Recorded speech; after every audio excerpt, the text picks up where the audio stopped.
আমার মন মজাইয়া রে, দিল মজাইয়া মুর্শিদ নিজের বাড়ি যায়। ও মুর্শিদ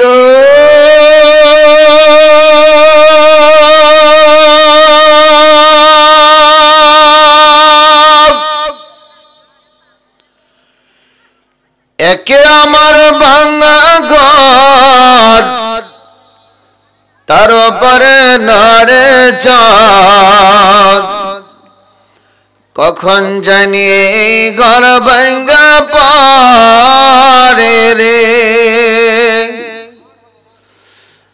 আবিলওয়ারি রে কশাবশের বেড়ারে, বাজার লুটিয়া নিল চোরাই রে। আমার মন মজাইয়া রে, দিল মজাইয়া মুর্শিদ নিজের দেশে যাও। আমার মন মজাইয়া রে, দিল মজাইয়া মুর্শিদ নিজের দেশে যাও। থানার অন্তর্গত রতনকান্দি মোল্লাপাড়া বালুর মাঠ সংলগ্ন যুব সমাজের উদ্যোগে বিরাট ইসলামী জালসার সম্মানিত সভাপতি হযরতুল আল্লামা পীরে তরিকত ফুকারায়ে ওয়ারিস ও আওলাদ রাসূল সাল্লাল্লাহু আলাইহি ওয়াসাল্লাম হযরত ইমাম সৈয়দ গোলাম ওয়ারিস শাহ ওয়ারিস মাদ্দাজিল্লাহুল আলী, আমার মুর্শিদ কিবলা আওলাদে রাসূল আজকের মাহফিল সভা, আজকের মাহফিলের সভাপতি সাহেবকে সুস্থতা এবং নেক হায়াত দান করুক, বলেন আমিন। মঞ্চ উপবিষ্ট দিনদার পরহেজগার ইমানদার মুত্তাকি আশিক রাসূল ভাই এবং বাবাজিরা, পর্দার অন্তরালে মা এবং বোনেরা, সকলকে সঙ্গে করে নিয়ে মহান আল্লাহ পাকের দরবারে লাখো কোটি শুকরিয়া আদায় করছি যে আল্লাহ সুবহানাহু ওয়া তাআলা মহিয়ান গরিয়ান সর্বশক্তিমান, যিনি আমাদেরকে আজকের এই জান্নাতি বাগানে জান্নাতি মেহমান করে কবুল করেছেন, বসার মতো সুযোগ এবং তৌফিক দিয়েছেন। এজন্য শুকরিয়া আদায় করে বলি আলহামদুলিল্লাহ। আলহামদুলিল্লাহ বলতে কষ্ট হয়, শীত বেশি তো তাই কষ্ট একটু বেশি লাগতেছে নাকি? হ্যাঁ,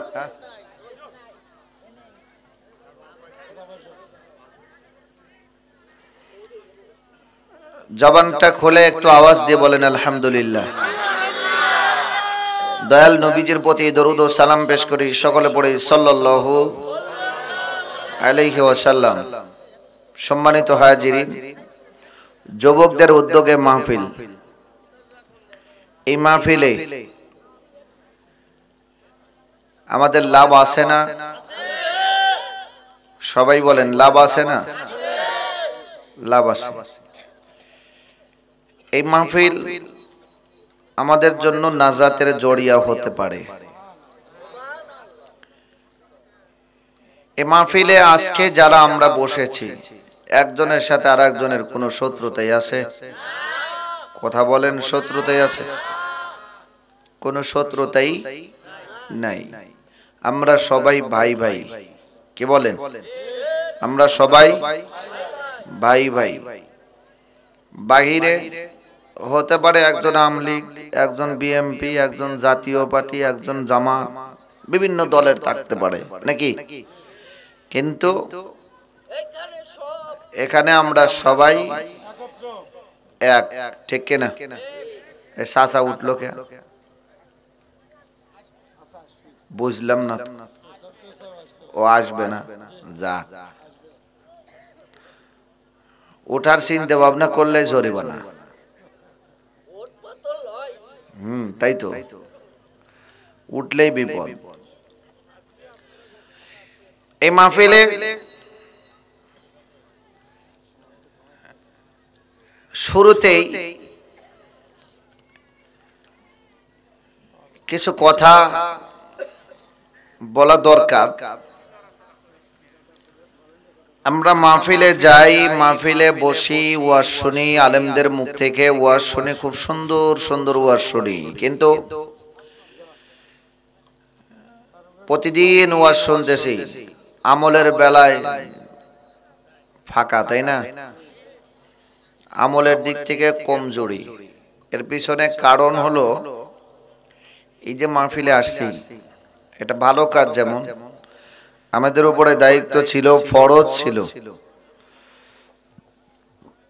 ঈশার নামাজ, দায়িত্ব ছিল না?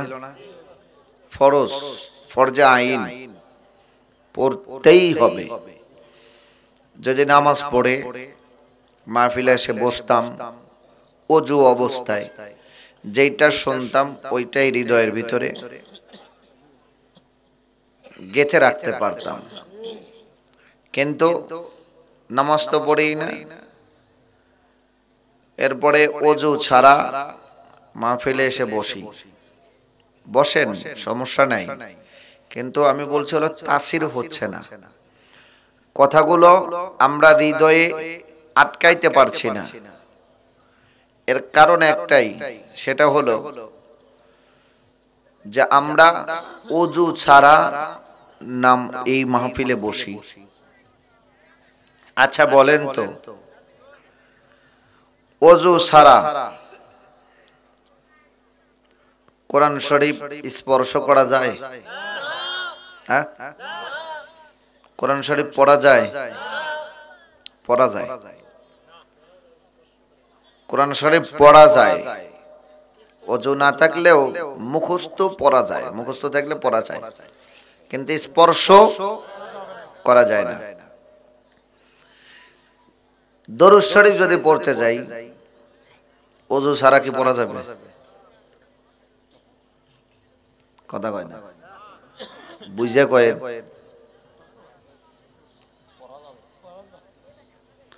ওযু ছাড়া দরুদ শরীফ পড়া মাকরুহ, পড়া যায় না। ওযু ছাড়া দরুদ শরীফ পড়া যায় না। ওযু ছাড়া দরুদ শরীফ পড়তে গেলে আদব রক্ষা করা হয় না।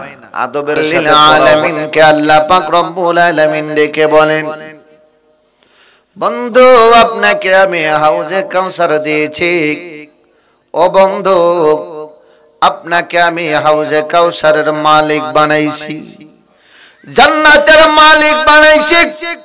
বন্ধু আপনাকে এত বড় সম্মান দিয়েছে, আমার বন্ধু রাহমাতাল লিল আলামিনকে কখনো আমার আল্লাহ পাক রব্বুল আলামিন তিনি ডাক দিয়া বলেন, ও বন্ধু আপনাকে কষ্ট পেতে দেই নাই, আপনি কষ্ট পাইলে আমি আল্লাহ বড় কষ্ট পাই। তাইফের ময়দানে নবীজি রাহমাতাল লিল আলামিনকে কাফের বেঈমানেরা তারা যুবকদেরকে আমার নবীর পিছনে লাগায়া দিল। তাইফের যুবকরা নবীজির পিছনে লাগলো নবীকে কষ্ট দেওয়ার জন্য, আর রতনকান্দি মোল্লা পাড়ার যুবকেরা লাগলো আমার নবীর প্রেমিক, নবীর প্রেমের মেলা বসায়া দিল, নবীর প্রেমের মেলা বসায়া দিল, নবীর উম্মতদেরকে জাহান্নাম থেকে বাঁচায়া জান্নাতে যাওয়ার একটা পরিবেশ তৈরি করে দিল। কথা বলেন ঠিক কিনা? সোনার ভাইরা আমার, বাপজিরা আমার, আল্লাহর নবী রাহমাতুল লিল আলামিন দয়ার সাগর নবীজি সাল্লাল্লাহু আলাইহি ওয়াসাল্লাম তায়েফের ময়দানে গেলেন। তায়েফবাসীরা নবীজিকে মানল না। নবীজি তায়েফ থেকে রওনা দিয়ে চলে আসতে লাগলেন। পিছন থেকে যুবকেরা পাথর নিক্ষেপ করতে লাগলো।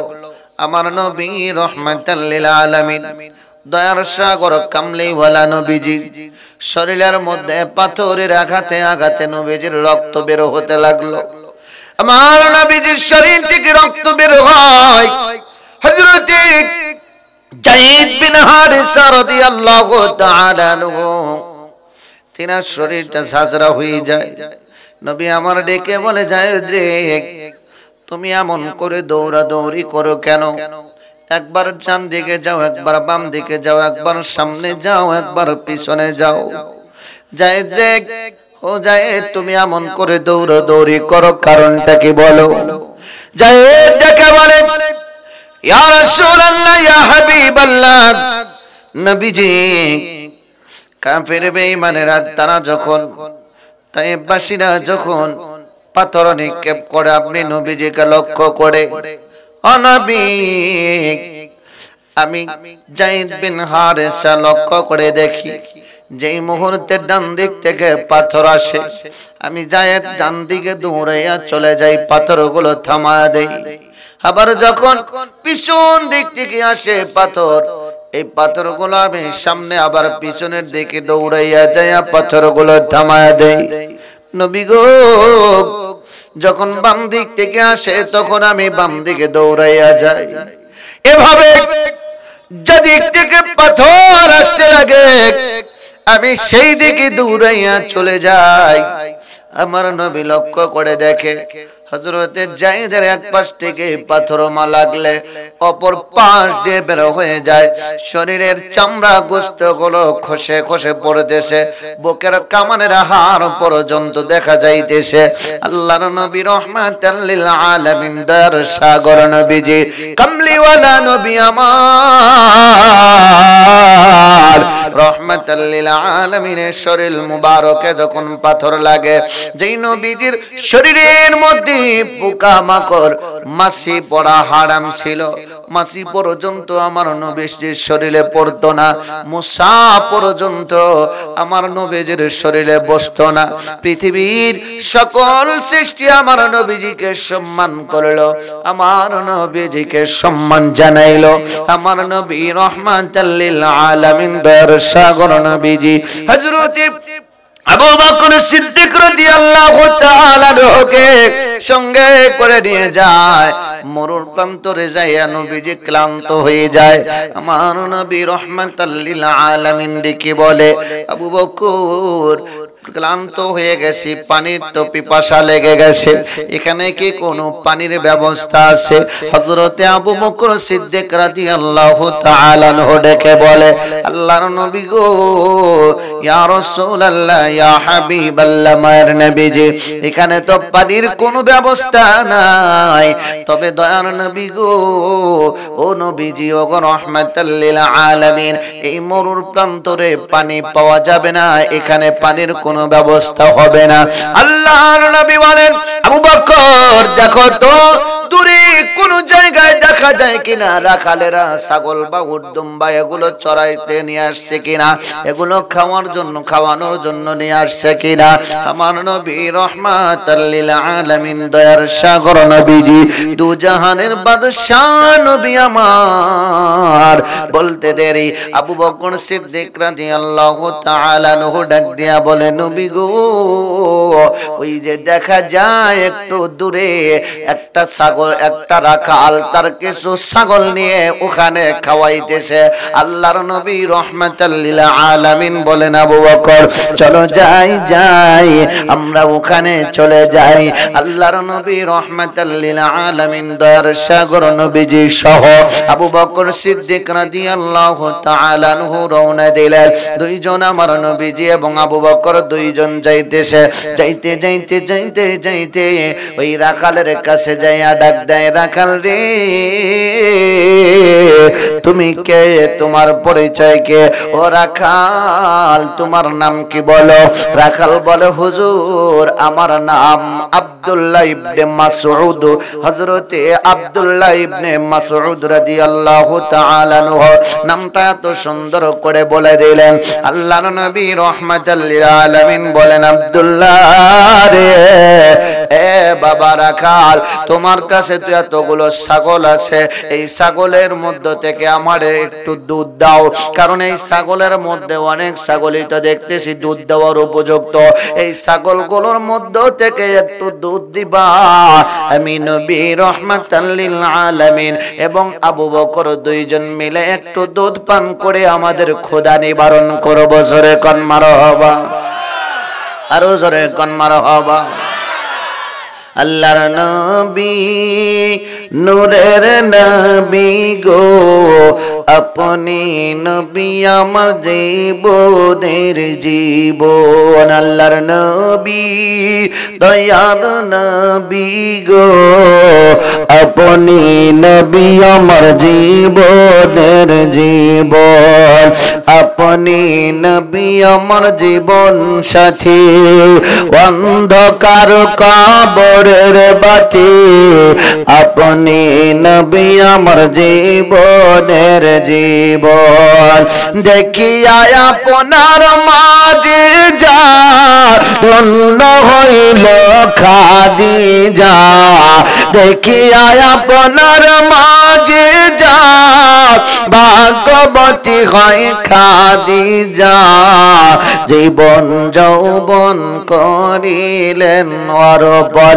মাল দৌলত যাহা ছিল চরণে সব সুপিয়া দিল মাল দৌলত যাহা ছিল চরণে সব সুপিয়া দিল জীবন জৈবন করিলেন অর্পণ আল্লাহর নবী মায়ার নবী গো আপনি নবী আমার জীবনের জীবন আওয়াজ করে বলেন ইয়া রাসূলুল্লাহ আরো জোরে বলেন না ইয়া রাসূলুল্লাহ এ ভাইরা আমার বাপজিরা আমার আল্লাহর নবী রাহমাতাল লিল আলামিন দয়ার সাগর আমার দয়াল নবীজি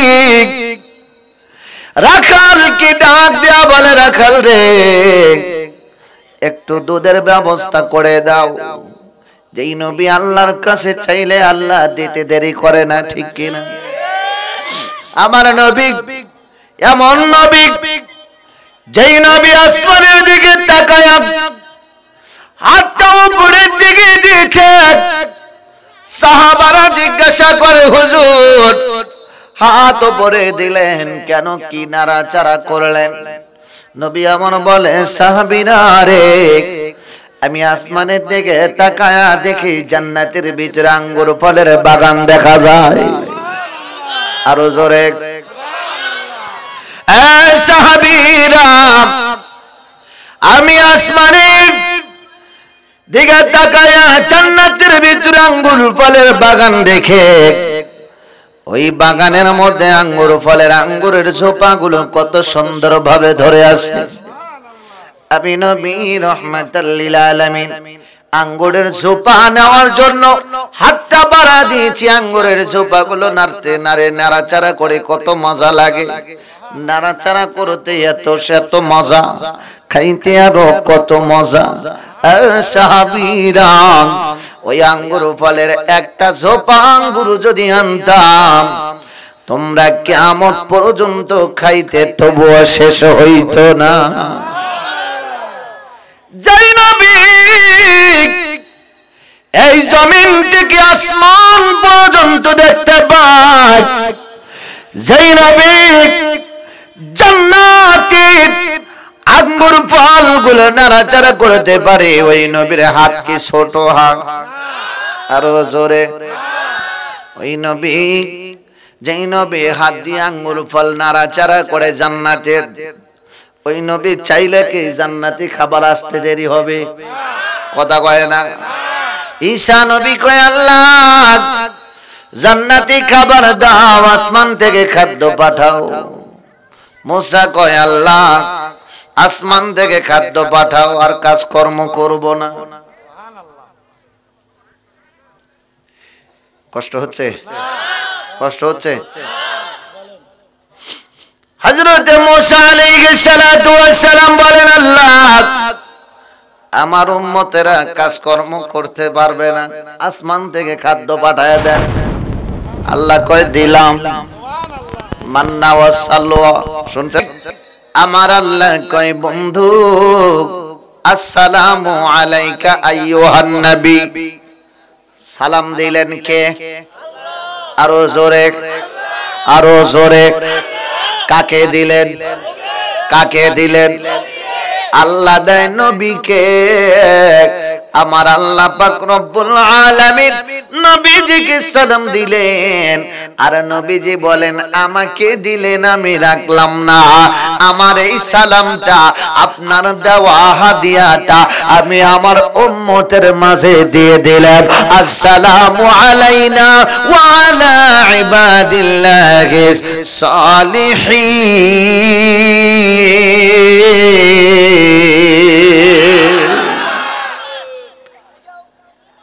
যতই দৌড়াদৌড়ি করো না কেন সলিহিনের অর্থটা করে যাও। কারা? তুমি যেদিকেই যাও না কেন ওলি তোমাকে মানতেই হবে। কথা কন না ঠিক না? হ্যাঁ, এখন আমি মানি শাহজালাল বাবাকে বলি, মখদম বাবাকে বলি, তুমি তোমার হুজুরদের বলো বলি। আমি যাদের মানি তুমি তাদের মানছো না, কিন্তু ওলি তো মানো। কথা কয় না? আরো জোরে। নামাজ পড়ার সময় আল্লাহর প্রশংসা করলাম, কিরাত পড়লাম, রুকু দিলাম, সিজদা দিলাম, সবই করলাম আল্লাহর। আল্লাহ এখন সালাম দিব, আল্লাহ কয় থামো, ওয়াজিব এখনো আছে, তাশাহুদ না পড়লে নামাজ কিন্তু হবে। আরো জোরে। তাশাহুদ না পড়লে নামাজ হবে না। সুন্নাত পড়ো, ওয়াজিব পড়ো, নফল পড়ো আর ফরজ পড়ো, যেই নামাজই পড়ো না কেন, নামাজ যখন পড়তে যাইবা আল্লাহু আকবার বলে যখন হাত বাঁধবা, তাকবীরে তাহরিমা বাঁধার পরে ফরজের মতোই নিয়ম। সোনার ভাইরা আমার, বাপজিরা আমার, সালাম নামাজের ভিতরে তাশাহুদ পড়লাম, পড়ার পরে নবীজিকে সালাম দিলাম। তাশাহুদের মধ্যে আমার নবীর সালাম আছে না নাই? নবীর সালাম দেওয়া দিয়ে তো পাইতারা করো, এত মারামারি করো, কারোর সাথে আমার দ্বন্দ্ব নাই। দ্বন্দ্ব একটাই, আমি মিলাদ পড়ি তাই। সেদিন একজনরে জিজ্ঞেলাম, ভাই আপনার সাথে তো আমার কোনো জমি জমা দিয়েও দ্বন্দ্ব নাই, আমার কোনো জমা জমিও নাই, মারামারিও নাই কারোর সাথে, তাহলে আপনার সাথে কি নিয়ে দ্বন্দ্ব? টাকা পয়সা নিয়েও তো দ্বন্দ্ব নাই, তাহলে দ্বন্দ্বটা কি নিয়ে? কয় হুজুর ওই যে আপনি মিলাদ পড়েন, কিয়াম করেন, আমরা করি না, এটাই সমস্যা। সমস্যা কি? হ্যাঁ, কাকে সালাম দিতে যায় সমস্যা? এদের সমস্যা হলো নবীকে সালাম দেওয়া নিয়ে। আর নামাজের ভিতরে তো সলিহিন, আসসালামু আলাইকা আইয়ুহান নবী ওয়া রাহমাতুল্লাহি ওয়া বারাকাতুহু, আসসালামু আলাইনা ওয়া আলা ইবাদিল্লাহি সলিহিন, সলিহিনদেরকে ধুমছে সালাম দিচ্ছে। এইটুক বাদ দিয়ে নামাজ পড়ো। হ্যাঁ,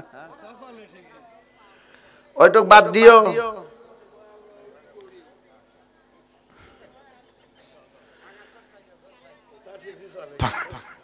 পাঙাশ মাছ খায় না, ঝোল খায় না। নবীকে সালাম দিলে সমস্যা, আর হেরা সলিহিন যারা আছে সবাই রে একসাথে বসাচ্ছে, কোনো সমস্যা নাই, তাও পারে নামাজে। বাজান রে আমার ভাইরা আমার, আল্লাহর নবী রাহমাতাল লিল আলামিন, দয়ার সাগর নবীজি আবু বকরকে সঙ্গে করে নিয়ে রাখালকে বলে, রাখাল রে, এ বাবা যুবক, একটু দুধের ব্যবস্থা করে দাও। রাখাল বলে, হুজুর আপনারা কারা আপনাদেরকে চিনি না, তবে দুধ আমি দিতে পারবো না, কারণ এই ছাগলের মালিক আমি না, আমি হইলাম রাখাল, আমার কাছে আমানত আছে, আর আমানতের খিয়ানত আমি করতে পারবো না। আমরা হইলে আমানতের খিয়ানত করি না, করি না? হ্যাঁ বাজান রে আমার ভাইরা আমার, আল্লাহর নবী রাহমাতাল লিল আলামিন বড় খুশি হয়ে গেলেন। মারহাবা কর। নবীজি এক পর্যায়ে রেখে বললেন, এ বাবা যুবক, তুমি যখন দুধ আমারে দিবা না?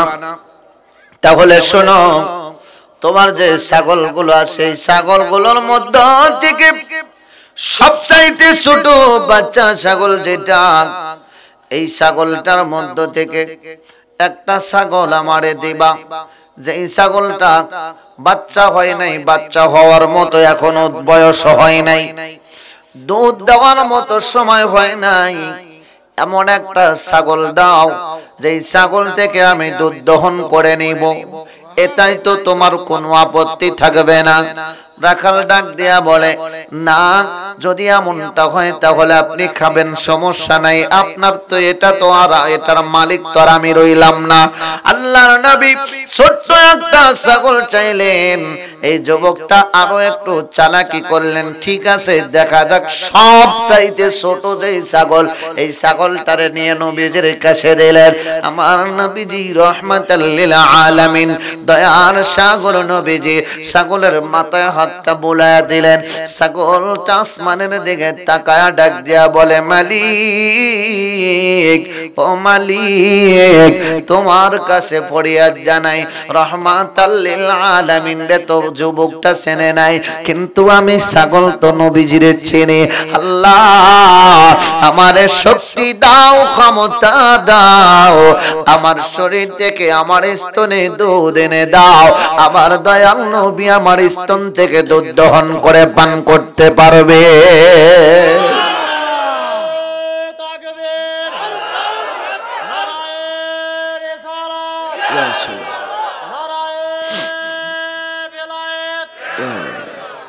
সোনার ভাইরা আমার, বাপজিরা আমার, আমার দয়াল নবী, মার নবী রহমাতাল লিল আলামিন, দয়ার সাগর নবীজি ছাগলের বাচ্চার স্তনে হাতটা লাগানোর সাথে সাথে স্তনে দুধ চলে আসে। নবীজি রহমাতাল লিল আলামিন দুধ দহন করলেন, নবীজি খাইলেন, আবু বকর খাইলেন, রাখালকে দিলেন, রাখাল রে এই দুধটুকু তুমি খাইবা। আমার নবী রহমাতাল লিল আলামিনের মুজিজা দেখার সাথে সাথে আব্দুল্লাহ ইবনে মাসউদ রাদিয়াল্লাহু তাআলা আনহু আমার নবীজির এই মুজিজা দেখার সাথে সাথে কালেমা পড়ে মুসলমান হয়ে যায়। আরো জোরে, আরো জোরে। নবী তোমার নাম শুনিয়া পাগল আমার মনটা গো, নবী একবার দেখা দিও গো, নবী তোমার নাম শুনিয়া পাগল আমার মনটা গো, নবী একবার দেখা দিও গো, স্বপ্নেতে দিও গো দেখা, দেখব নয়ন ভরে গো, নবী একবার দেখা দিও গো, জীবনটা রে সেই পাগ দিতাম, জীবনটা রে সেই পাগ দিতাম, নবী আপনার চরণে চুমকে দাম কদমে। কষ্ট হয়, কষ্ট হয়, একটু হাতটা তুলে আমার সাথে বলেন তো, হাতটা নাড়াবেন আর বলবেন, নবী তোমার নাম শুনে পাগল আমার মনটা গো, নবী একবার দেখা দিও গো, নবী তোমার নাম শুনে পাগল আমার মনটা গো, নবী একবার দেখা দিও গো। আওয়াজ করে বলেন ইয়া রাসূলুল্লাহ, আরো জোরে বলেন ইয়া রাসূলুল্লাহ। সোনার ভাইরা আমার, বাপজিরা আমার, চতুর্দিক থেকে কাফের বেঈমানেরা আমার নবীজিকে ষড়যন্ত্র করার জন্য পাইতারা করছে না করে নাই? আরো জোরে কোন করছে না করে নাই? তো